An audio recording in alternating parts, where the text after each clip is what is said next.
গ্রামের এক কোণে পুরানো একটি স্কুল রয়েছে। বহু বছর আগে এই স্কুলে একটি মর্মান্তিক ঘটনা ঘটেছিল। এক ছাত্র স্কুলের মধ্যে নিখোঁজ হয়ে যায়, আর তাকে আর কখনো খুঁজে পাওয়া যায়নি। সেই ঘটনার পর থেকেই স্কুলটি বন্ধ হয়ে যায়। সময়ের সাথে সাথে স্কুলটি ভেঙে পড়া শুরু করে এবং স্থানীয়দের কাছে একটি ভৌতিক স্থান হিসেবে পরিচিত হয়ে ওঠে। রাত হলে স্কুলের মধ্যে থেকে অদ্ভুত সব শব্দ শোনা যেত।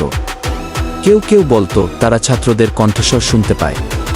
কেউ কেউ আবার বলতো হাসির আওয়াজ শোনা যায়, যেন ছাত্ররা এখনও সেখানে মজা করছে।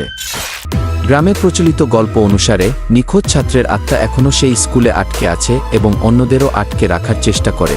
একদিন গ্রামের 4 সাবেক ছাত্র রাকিব, সুজন, রুমি আর মেহেদি সিদ্ধান্ত নেয় স্কুলটির রহস্য উদ্ঘাটন করবে।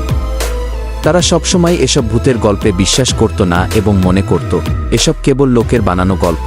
তারা স্কুলের মধ্যে যাওয়ার পরিকল্পনা করে এবং ঠিক করে রাতের বেলা তারা স্কুলে যাবে এবং সত্যটা বের করবে। এক রাতে তারা টর্চলাইট হাতে নিয়ে স্কুলের গেটে পৌঁছায়। গেটটি প্রায় ভেঙে পড়া, তারপরে তারা গেট ঠেলে স্কুলের ভেতরে প্রবেশ করে। স্কুলের মধ্যে ঢুকেই তাদের অদ্ভুত অনুভূতি হয়।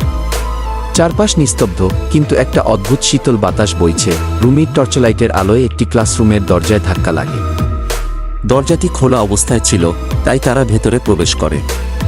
ক্লাসরুমটি ধুলোয় ঢাকা এবং বেঞ্চগুলোতে যেন কেউ বসে আছে এমন মনে হয়। হঠাৎ করে তারা শুনতে পায় একটি ছেলের কান্নার আওয়াজ। সবাই চমকে ওঠে এবং সোজা সেই দিকে তাকায়, যেখানে একটি ছোট ছায়া দেখা যায়। রাকিব ফিসফিস করে বলে, আমাদের এখানে আসা উচিত হয়নি, চলো ফিরে যাই। কিন্তু অন্যরা রাজি হয় না। সুজন সাহস করে সামনে এগিয়ে যায়। ঠিক তখনই দরজাটি হঠাৎ করে বন্ধ হয়ে যায়, আর তারা আটকে পড়ে। চারপাশ অন্ধকার হয়ে যায় এবং একের পর এক অদ্ভুত সব আওয়াজ শোনা যায়। মেহেদি চিৎকার করে বলে, এটা কি হচ্ছে? দরজা খুলে দাও।